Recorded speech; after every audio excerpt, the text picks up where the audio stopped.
Good morning, everybody. My name's Matthew. I'm the lead pastor here.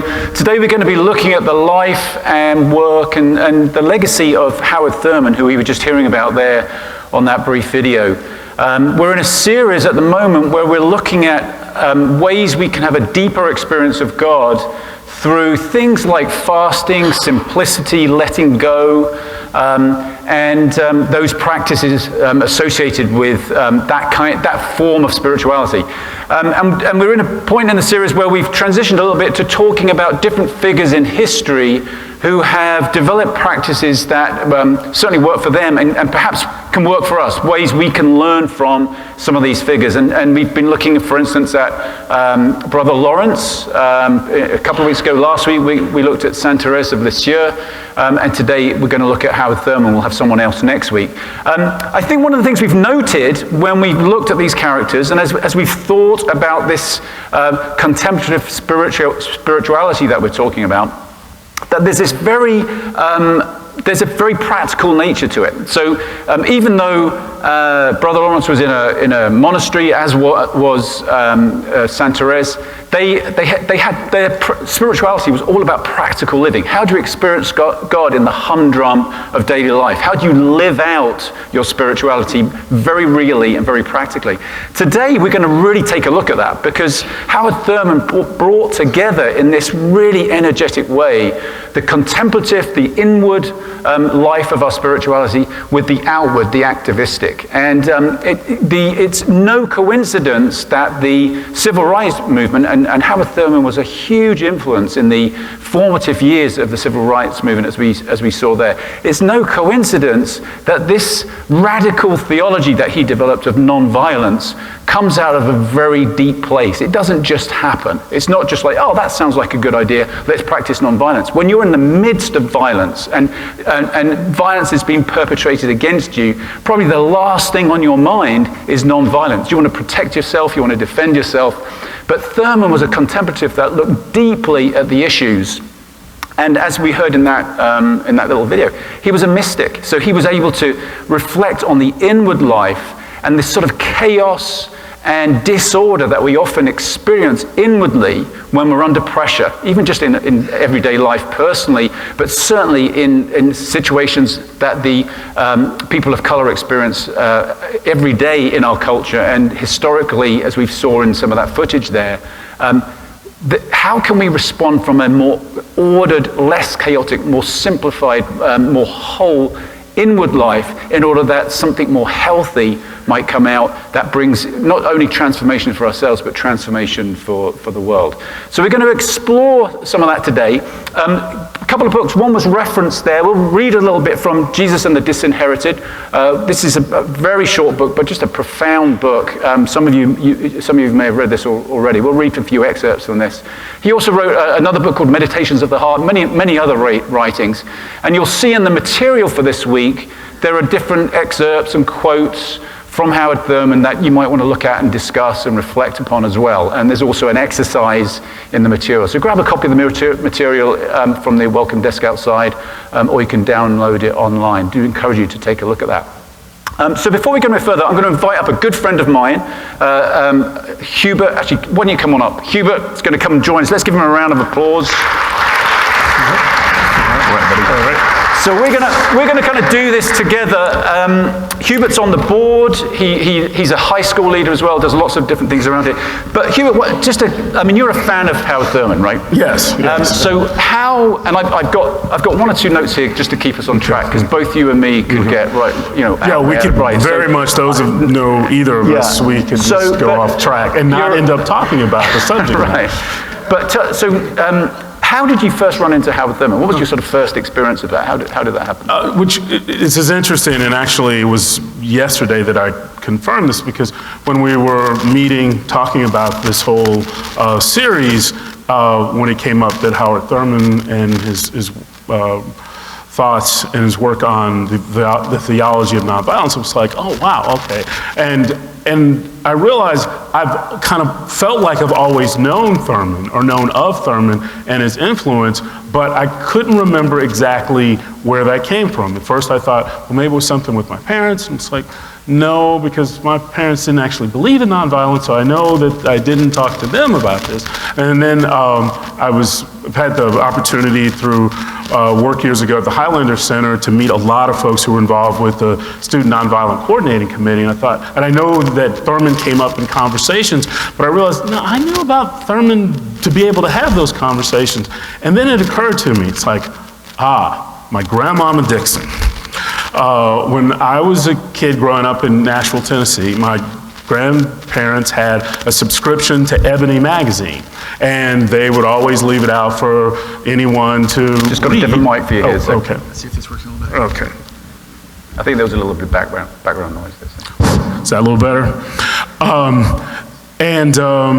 And it occurred to me, it's like, it was probably there. And then I went on my little computer phone that we all have and saw it was 1978, February of 1978, there was an article about Thurman. And I would have been at their house at that time, and I'm sure that's where I first came across who Thurman was, about his writings, and beginning the journey of understanding the influence that he's had, not only throughout the world, but particularly for African American pastors. Yeah.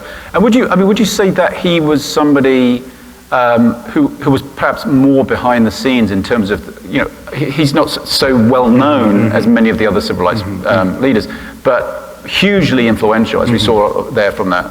Oh, absolutely, and in so many different interesting layers. Beyond what was shown there, he's originally from Daytona, Florida, and grew up in a segregated community there, was a top student, but lived in a community that for African Americans, public education only went up to 7th grade.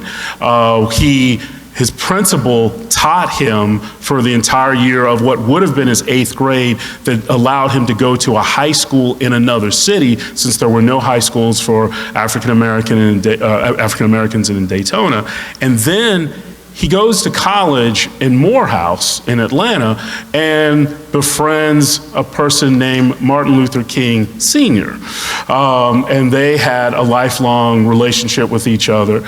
And years later, when he's working at Howard University as a dean, he takes a delegation of folks to India and Sri Lanka on a 6-month tour, speaking and talking and meeting with folks, and he is the first African American pastor to meet Mahatma Gandhi and have the conversation about the nonviolent struggle that's taken place in India in the 1930s, and really is the touch point for 2 or 3 generations of African American leaders becoming aware on a very personal level of the influence of nonviolent social change, and that it's not just pacifism, that it's much more, in some ways I would argue, complicated than that. Yeah, it's not just the absence of violence, it's much more active and intentional than that. Yeah. Absolutely, absolutely. Well, and in the book, so there's I really recommend it. So Jesus and the Disinherited, it's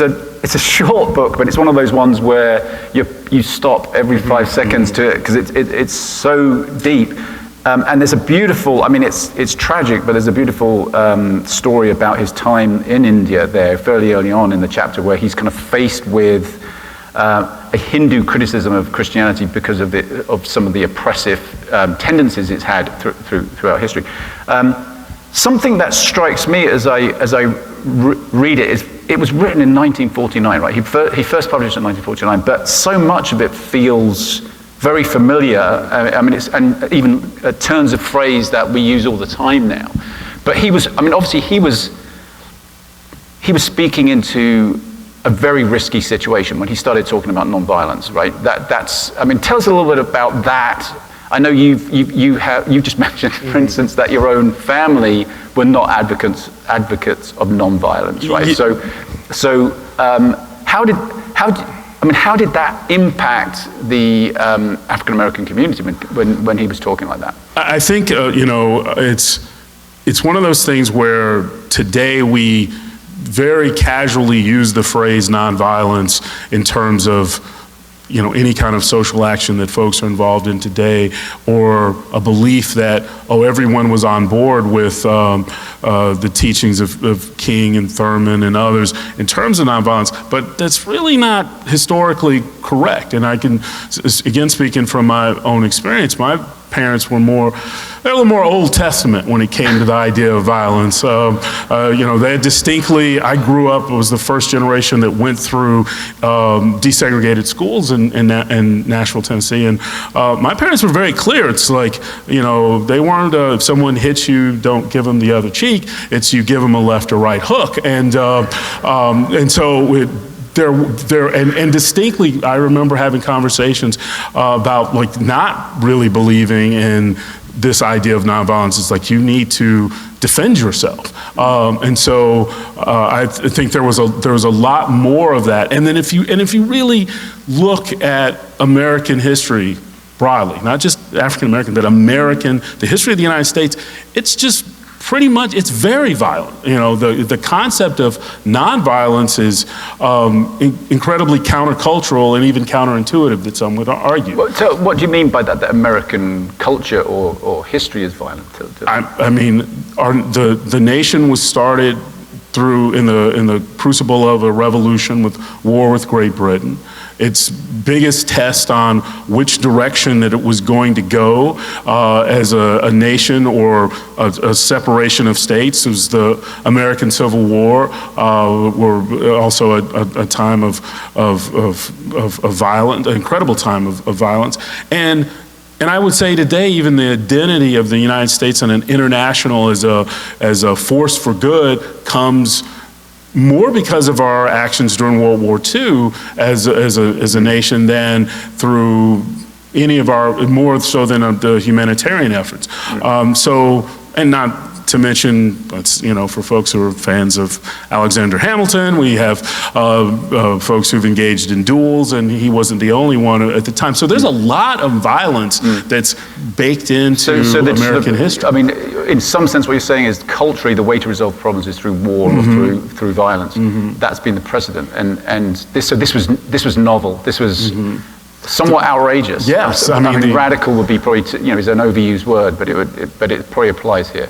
But the idea of particularly the young people who were involved in the nonviolent activities of the 50s and 60s in particular, that were not only had to go through the personal thought and self-reflection to be able to do this, and the training to be able to deal with the fact that you're going to be met with violence. And the way to morally overcome this condition is through nonviolence. It's very radical. And I think so. We're going to look at. We've got a few points here to look. Maybe we could put that slide up, Sarah. So these are just some observations about the civil rights movement and their leaders. So so in some respects, given that the influence of Howard Thurman, these are observations really in many respects about Howard Thurman as well. I mean, we could overlay those. And we're just going to talk about each one for a little bit. Deep insight about the nature of the real problem. And remember, what we're talking here is about someone who is bringing together activism and the contemplative life. So this is coming from a depth of reflection and contemplation about all sorts of things, the nature of the real problem. And I think what we see here is Thurman not saying, don't be angry, right? So this is not about, everybody just calm down in the face of violence, everybody calm down in the face of pressure and just sort of put up with it, but rather looking at what is the real nature of the problem.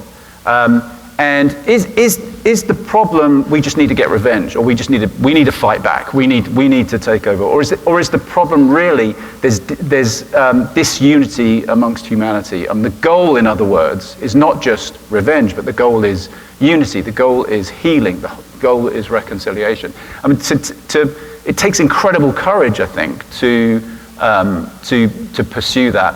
And then we'll talk in a moment about. And then it begs the question. Well, am I contributing to that? How is my action going to contribute to healing, as opposed to just be my own personal my own ego being satisfied that I've had some comeuppance or whatever it is. Now, Jesus gets into this, obviously, in a very controversial way.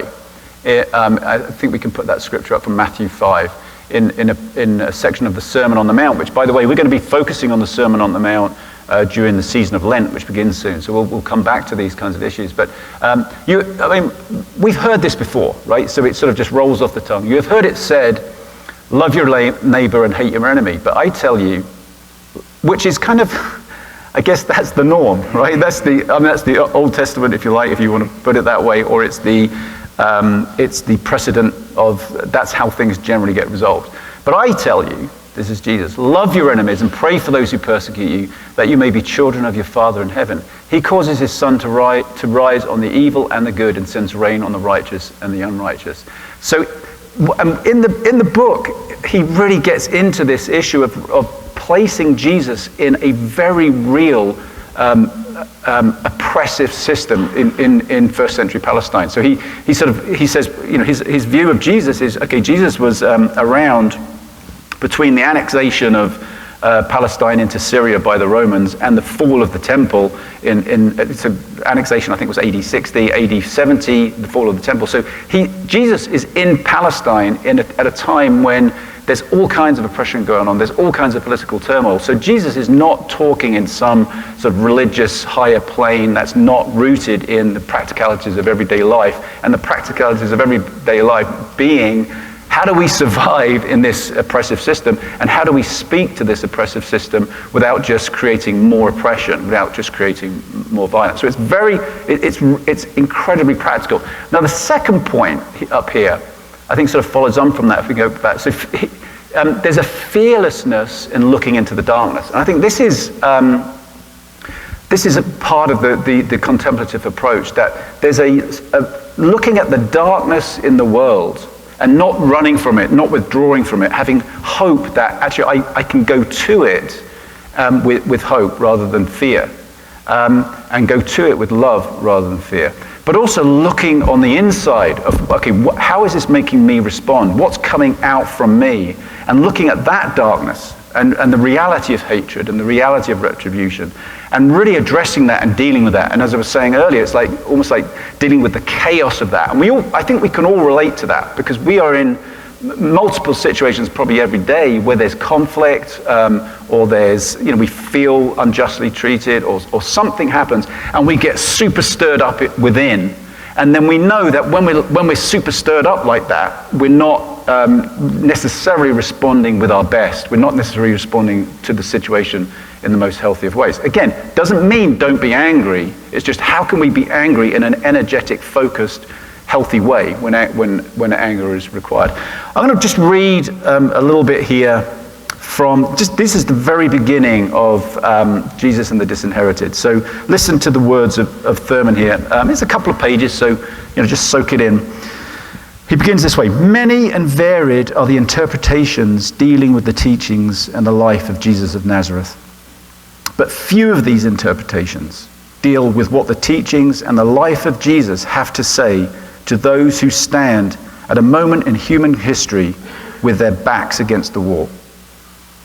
To those who need profound succor and strength to enable them to live in the present with dignity and creativity, Christianity often has been sterile and of little avail. The conventional Christian word is muffled, confused, and vague. Too often the price exacted by society for security and respectability is that the Christian movement, in its formal expression, must be on the side of the strong against the weak. This is a matter of tremendous significance, for it reveals to what extent a religion that was born of a people acquainted with persecution and suffering has become the cornerstone of a civilization and of nations whose very position in modern life has too often been secured by a ruthless power applied to weak and defenseless peoples. Okay, so Thurman is coming from the perspective of a Jesus follower, right? He's rooted in the Christian history. He clearly loves Jesus. He clearly is a follower. but he's able to look at the darkness, even within his own faith tradition, and not just try to sort of tweak it a bit, but actually see what's really going on here. He goes on to say this: it is not a singular thing to hear a sermon that defines what should be the attitude of the Christian towards people who are less fortunate than himself. Again and again, our missionary appeal is on the basis of the Christian responsibility to the needy, the ignorant, and the so-called backward peoples of the earth. There is a certain grandeur and nobility in administering to another's needs out of one's fullness and plenty. One could be selfish using his possessions, material or spiritual, for strictly private or personal ends. It is certainly to the glory of Christianity that it has been most insistent on the point of responsibility to others whose only claim upon one is the height and depth of their need. This impulse at the heart of Christianity is the human will to share with others what one has found meaningful to oneself, elevated to the height of a moral imperative. I think we'd probably all agree with that. But there is a lurking danger in this very emphasis. It is exceedingly difficult to hold oneself free from a certain contempt for those whose predicament makes moral appeal for defense and succor. It is the sin of pride and arrogance that has tended to vitiate the missionary impulse and to make of it an instrument of self-righteousness on the one hand and racial superiority on the other. So what Thurman is doing here, I think you say, is taking a deep look, a deep, slow look. It's a deep, slow reflection on the nature of the problem. And there's something about this, I guess, that is pretty shocking, right? I mean, that would, tell us how you react to that. I mean, in particular, if you're looking at the times in which this was written in, so this is late 1940s, there is within the United States a general, I mean, there's the two Americas that are existing at this point. One that's, that's white America, that we've won World War II, we're supporting the nations of the world, we're good people. Mm-hmm. And there is, in terms of what we would call people of color, but explicitly, I think, from a Black American experience for myself, it's like, wait a minute, we fought this war for justice and peace and for democracy, yet it still doesn't exist in this country. Mm-hmm. It's still a segregated land. That soldiers can come back from serving overseas and still can't get access to education or a home loan or all the other things that are supposed to be part of this great victory that's taken place. And so to me, what I hear is Thurman looking at, let's not look at the supposed identification in a sense with Rome, but let's look at those oppressed people who are who have as much right to be loved and are loved by the God of the universe than what is being presented in a kind of a popular view. So really, I mean, I think of that again on a personal level, that because you're talking there really in a sense of systemically, which is really important. But I think also we can relate to it on a personal level, that we all want to be the good person, right? So when any argument or any conflict or any disagreement, we're always trying to take the higher ground because we want to believe that actually it's not us. It's I think this is where again the practices of reflection and silence and solitude and many of the things that we've been talking about recently come into where we can be honest in an atmosphere of love, be really honest about ourselves, and change is possible from that point where we can actually make a positive contribution rather than next one. But you have to start with the honesty, right? You've got to get that. Let's just look at another point here. We'll go. So another observation: incredible self-awareness and self-discipline. So this sort of comes back to the issue of non-violence, of saying, okay, Thurman was not just looking at the nature of the problem, but also looking at what is the solution to this? Because there's many possible solutions, and he talks in the book about, he goes through the solutions, like, well, okay, so one response could be violence, Violence could be a legitimate response, and obviously, people have pursued that. One response could be actually non-resistance to saying, either out of fear or apathy, or this is just nothing's going to work here, so to withdraw from that. I'm just going to read another quote from him here, because I think he realized this is not going to go down well with everybody, and he very much identified with Jesus in that way as someone who ultimately was rejected in many respects. So this is Thurman really talking about the way of Jesus in the Roman context of pursuing love and non-violence as a solution. It was but natural that such a position would be deeply resented by many of his followers who were suffering even as he was. To them, it was a complete betrayal to the enemy. It was to them a counsel of acquiescence, if not of despair, full to overflowing with a kind of groveling and stark cowardice. Besides, it seemed like self-deception, like whistling in the dark. All of this would have been quite true if Jesus had stopped there. He did not. He recognized with authentic realism that anyone who permits another to determine the quality of his inner life gives into the hands of the other the keys to his destiny. If a man knows precisely what he can do to you, or what epithet he can hurl against you in order to make you lose your temper, your equilibrium, then he can always keep you under subjection. It is a man's reaction to things that determines their ability to exercise power over him. Just so here, we're talking, this is an old text, so there's not particularly gender-inclusive language being used here, but we're going to let him off the hook for that one. It seems clear that Jesus understood the anatomy of the relationship between his people and the Romans, and he interpreted that relationship against the background of the profoundest ethical insight of his own religious faith, as he found it in the heart of the prophets of Israel. I could carry on reading here because this is just really beautiful stuff, but I'm going to hold back there. So this issue of non-violence comes from, we made that point there about an unbelievable place of self-discipline and self-control, of looking at yourself and realizing that my natural tendency, my natural response, both because I want to overcome my enemy and because I don't want to look foolish to my peers, my colleagues, my comrades, right? Because my way might sound like it's crazy. Both of those could be emotional responses that would cause us not to take the right action. So this capacity not to be thrown off by your enemy or your friend even is just incredible. You see that, I feel like you see that reflected in the life of MLK, for instance, like the temptation to give up, the temptation to just react out of another center must have been huge. I mean, just speak to that a little bit. Yeah, I think there's a lot of writings from the folks who were closest around King about like moments of self-doubt that he had about what was going on, but and going on with himself. But I think it's that real statement of, to me, about your own empowerment. And I think this connects to some of our themes over these past few weeks, is that you actually do have some say in how you react to the world.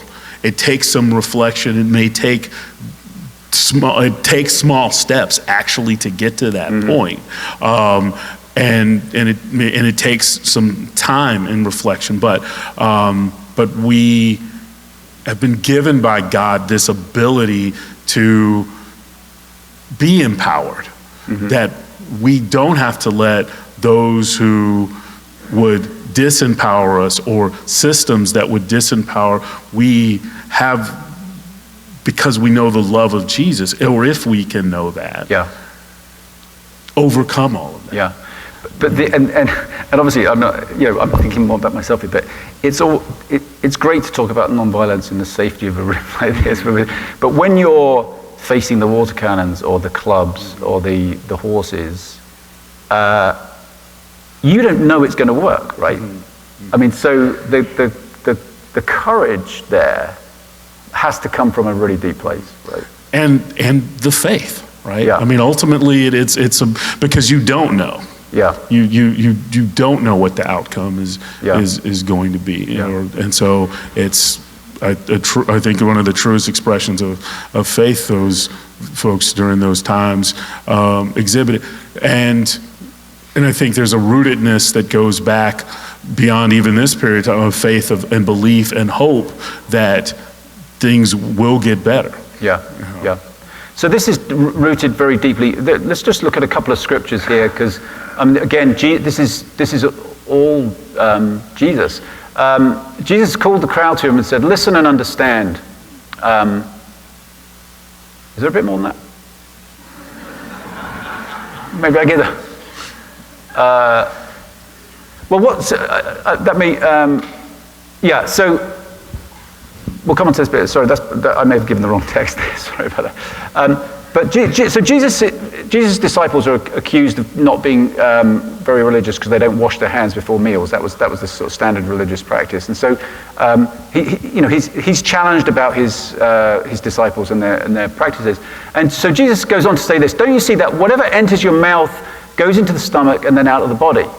But the things that come out of a person's mouth come from the heart, and these defile them." So they're worried that, okay, if you don't wash your hands, bad stuff's going to go in your mouth when you eat it. And Jesus is saying that's not the issue here. That's when it comes down to real spirituality. The issue is not what's going physically into your mouth; it's what's coming out of your mouth, because that's, I think he's referring there to life and words and the ways we interact with people, because that comes from the heart. For out of the heart come evil thoughts, murder, adultery, sexual immorality, theft, false testimony, slander. A good old list there. These are what defile a person, but eating with unwashed hands does not defile them. I think what Jesus is getting at there is that what happens on the outside is really coming from the inside, right? And so when you think about the power of the civil rights movement in terms of nonviolence, what it took to do that, it's no wonder it took someone like Thurman, from a contemplative mystical point of view, reflecting on the inner life of human beings and what it's the courage, the strength, the faith, the honesty that it's going to take to have that kind of outward strength. And that's so consistent with what Jesus is talking about. We'll just look at one more point here on that list we had, because we're going to transition a bit in a second. But faithful in small things over the long haul. So the civil rights movement has kept going. I mean, it hasn't given up. I love the fact that in a conversation we had once, Hubert, we were talking about. Oh yeah, he mentored Martin Luther King Jr. So that's a big thing that he did, right? But he also had, even locally, because he was at Howard University, had lots of small influences on people who have had lots of smaller influences on people. We were talking about small things last week, but I mean, you've kind of you're conscious of that even in this area that we live in, right? Yeah, I think that we sometimes, so often, particularly when it's Black History Month and they have those little commercials and everything, it's like the compression of trying to describe the civil rights movement is like from 1955 to 1965, these things happen, when it is a long haul. Mm-hmm. And that it's not just the Birmingham and the March on Washington and Memphis, but it's the hundreds of communities across the country and here locally explicitly as well, where struggles took place, where folks transformed what the cultural norm was, both not only in the law, but in how people dealt with each other day to day. The struggle still continues in many different ways on a daily basis, but it's Thurman's work and others that helped lay helps nurture the garden of being able to do that. You know? And I think that can't be it really can't be understated. And it impacts on how we move forward even today. Yeah. Let's just shift a little bit, because we're going to sort of talk more and practice actually something which is more about application. Okay, so I think we've scratched the surface, if anything, of the life of Thurman. Again, would really recommend, particularly this book, Jesus and the Disinherited. I know for me, I was mentioning this earlier, I know for me that there's many situations in which I get stirred up, right? Conflict, difficult situations, or treated what you think is unfairly, and my emotions can get up. I don't think I'm the only person in the room who would say yes to that. I think in our family situations, that's very often the case, right? We're a little bit more unguarded in our family situations, and sometimes we can just react.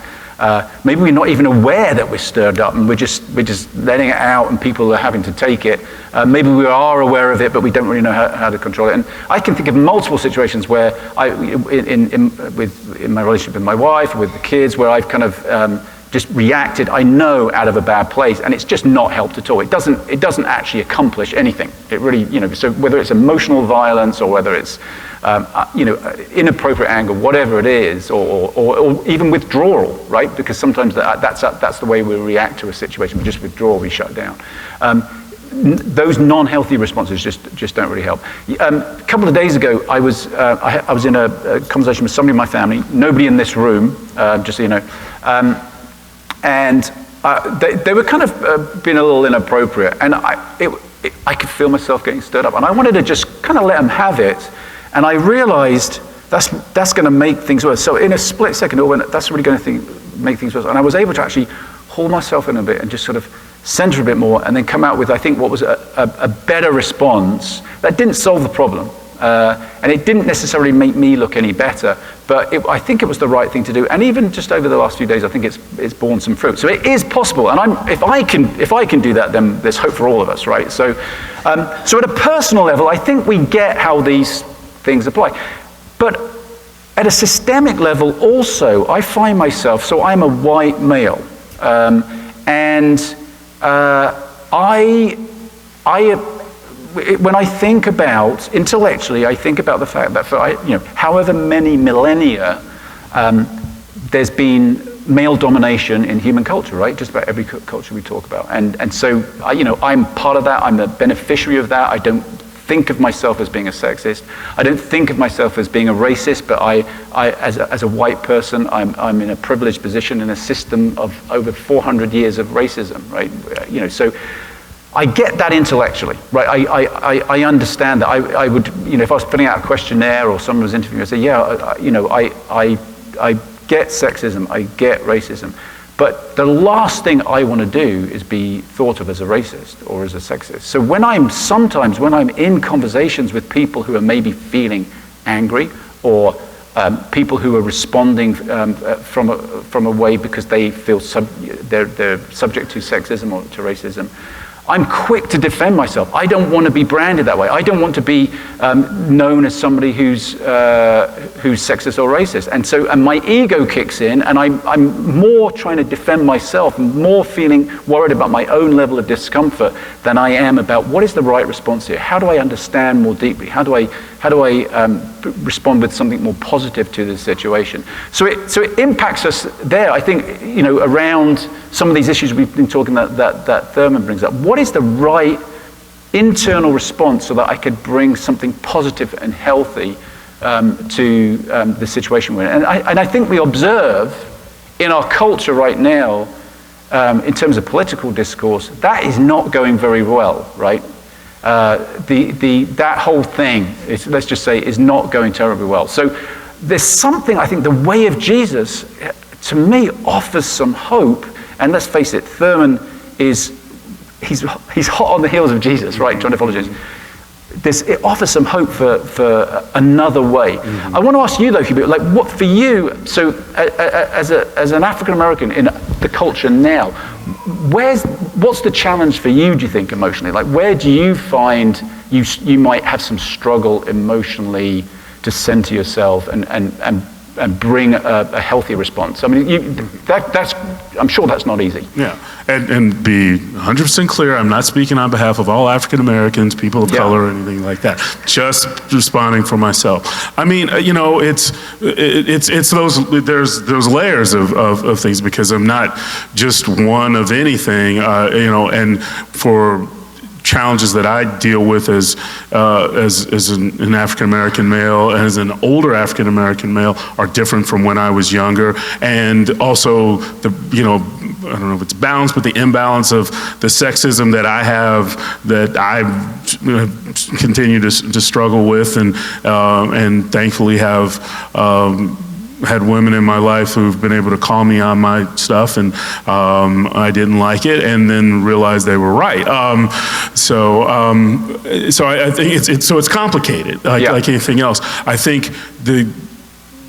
But I think what comes back to me in terms of when I think about Thurman and my parents and grandparents and the teachings of Jesus, it's like so important it is to just sometimes just to be quiet and to listen to what folks are saying, and that as much as, and I'm always still guilty of this, wanting to react to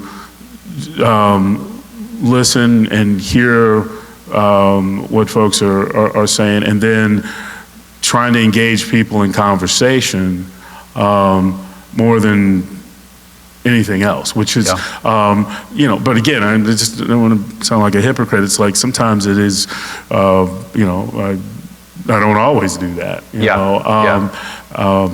But I think trying to have a thoughtful conversation with folks, and just to hear folks. I think one of the things that the blessing of working over at the barn with the high school students is just is when we do highs and lows, or when we do small group moments of just hearing what the young folks are saying, and not just always like, well, what I want to tell you when I was your age, and being that kind of overly preachy about things, and just hearing how some things are similar and some things are different in terms of the struggles that folks are doing, and that everyone has some struggle that they're dealing with, whether some people are more open with that or not than others, but what's the point that we have, and that in the end of the day, that we have more, I think, in common than we have in differences. The differences are opportunities to build bridges with each other, and those common points may not be in ways that folks always anticipate. Because if we're always just thinking about what we look like or what we're out on the outside, we miss those inside moments, and the fact that we're more than just flesh and blood, that we're, to quote Yoda, luminous beings that shine, and that, and when we have those moments where we come together, we share a meal, we share laughter, that we have greater potential beyond what the broader culture may be telling us, that we should engage in name calling and see how we're separate, and be told that we're so separate from each other when we really have a lot to learn from each other, and that the God of the universe wants more of us than separation and conflict, but for us to love one another. Yeah. Cool. Thanks, Hubert. Let's give a round of applause. Thanks, buddy. I'll do the prayer now. So we're going to, in a minute, we're going to a time of communion, right? So we'll have communion, and we do this pretty much the same way every week. There'll be this table here and the two tables at the side. You can come forward and serve one another, or be served by the servers at the side. You can make a financial offering. During that time, the band will be playing. We'll be singing a couple of songs together to wrap up.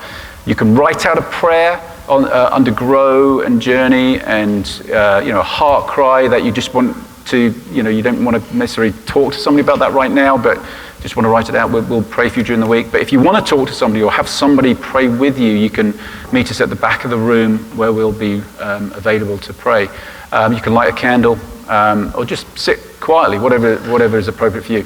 But to lead us into communion, we're going to practice together the welcoming prayer, what's known as the welcoming prayer. And this is a prayer, it's the practice for this week in the material that I mentioned. So you get a chance to do this every day if you want. And I'd encourage you to get, if you haven't got the material, get a copy and do this exercise. But maybe we can put the next slide up, Sarah. So the welcoming prayer is based on the fact that we all have these emotional needs, right? We all have deep human needs that are not bad. They're good things, right? We all have a need and a desire for esteem and affection, right? We want to be loved. We want to be loved and accepted. That's a good, healthy thing. For safety and security, those are good things, right? It's not good to want to be insecure or to be in danger. For power and control, those tend to have a sort of, a negative connotation. But, we all need a certain amount of power and a certain amount of control over our lives. That's a normal, healthy need and desire. The trouble is, we don't always get these. And we're in situations where any one of those or all of them are under threat. And it's usually one of these which causes us to get stirred up and to get afraid, to react in a negatively emotional way, right? Nothing wrong with emotions. But negative emotions or emotion that causes us to take unhealthy action, that's what the problem is. So the prayer that we do for the welcoming prayer really just tries to get us centered on where the fear or where the pain is coming from, right? And it's traced back to one of those things. So what we do is we just first of all notice our emotion, right? And as I mentioned earlier, some of us, this might be the very first step. We're just reacting throughout the day in all kinds of situations, and we're not aware that actually we're reacting out of something internal that we haven't really become aware of or identified yet. So when we're having a negative emotion, a feeling of maybe fear or anger or hatred or guilt or shame or whatever it is, we just want to be aware of it, notice it, and welcome it, right? And this is the not fearing the darkness, as we were talking about with Howard Thurman, but looking it square in the eye, and instead of running from it and withdrawing from it and stuffing it down, we're just going to pursue that emotion. We're going to welcome that emotion. And that might feel very uncomfortable because we're so used to denying our emotions, or we're so used to stuffing them down. So we notice, we welcome, and then we connect it to the root. In what way is this coming from? A lack of esteem and affection? Am I feeling like I'm just not loved in this situation or not accepted in this situation? That's stirring me up. Is it because I don't feel safe? Whatever it is. And again, it doesn't mean that we shouldn't want to feel those things. We're just acknowledging that in this situation, in this conflict, if you like, let's say a conflict situation, I'm just not feeling loved. I'm not feeling accepted. And the thing is, I don't get to control that though. So the sort of the secret here is the fourth stage here, or the final stage, which is letting go, saying, okay, I'm just going to relinquish my demand for acceptance in this situation. I don't seem to be getting it. I'm just going to let it go. Now, what this is not about is saying our emotions don't matter. It's not about saying, don't get angry about things. It's actually empowering, because what it can do is, as we let go of things, we're able to actually respond out of a place of health, where it's not our own ego, it's not our own needs now that are at the fore, but a right response, a healthy response, a measured response, a powerful response, a focused response. This is what it empowers us to do. So we're just going to close our eyes for a moment. We're going to pray this prayer just for a few moments. If you want to close your eyes, I think that helps. And we'll just go through these phases. So you might feel something right now, or it might be it might be very easy for you to get in touch with an emotional negative feeling right now. It might be to do with a relationship issue, or situation at work, a situation in the family. It could be anything, but just connect with something that is making you feel pretty upset at the moment. Something that you're feeling stirred up about. That's kind of doesn't feel good. Just connect with that. Just become aware. And sometimes we feel those things in our body, and you might feel it in your guts, you might feel it in your chest or in your head. And if you want to, just put your hand on that part of your body where you're feeling that tension, you're feeling that emotion. So just be aware of it.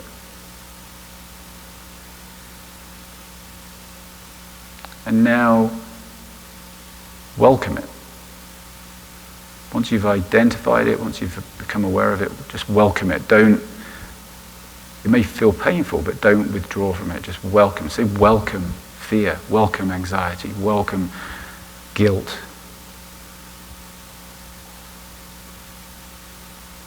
And you're welcoming it because it's going to show you something about yourself. It's going to connect you to something much deeper here.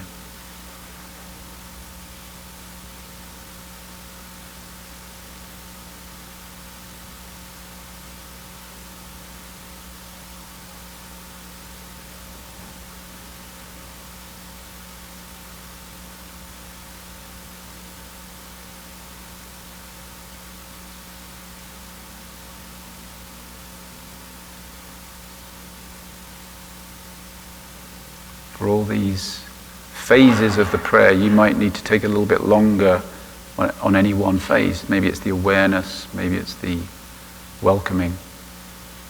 So I'd encourage you to practice this after today as well. But right now, in this moment, just now, try and connect that emotion to one of those things we talked about. Is it a lack of esteem and affection? Why are you feeling this way? Why do you feel this emotion? Is it lack of love? Lack of safety or security? Lack of power or control? Try and connect it to one of those.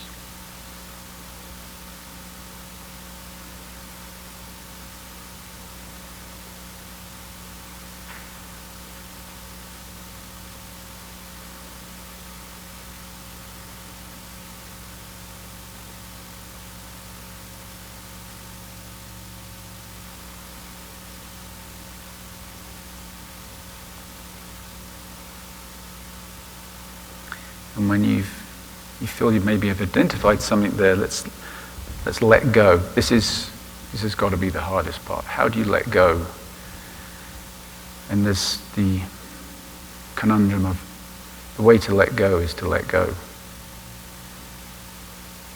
So just even practicing a tiny bit of let go means that perhaps next time we can let go a little bit more. So it's a practice. So just let go of the demand for esteem and affection, or the demand for safety and security, or the demand for power and control in this situation.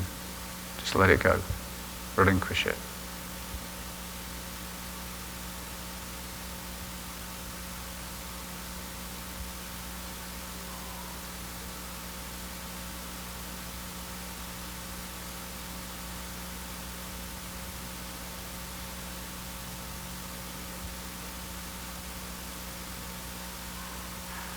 And then in that space, invite God's presence, God's love, God's acceptance, the security of God's love, the power of God's love.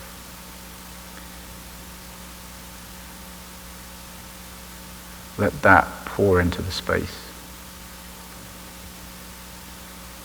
And then just stay there. And whenever you're ready, the band are going to start some music, but whenever you're ready, you can come forward and have communion, or you may just want to sit for a little bit more, and that's fine too. Do what's ever appropriate for wherever you feel you're at right now. But we'll begin the communion time.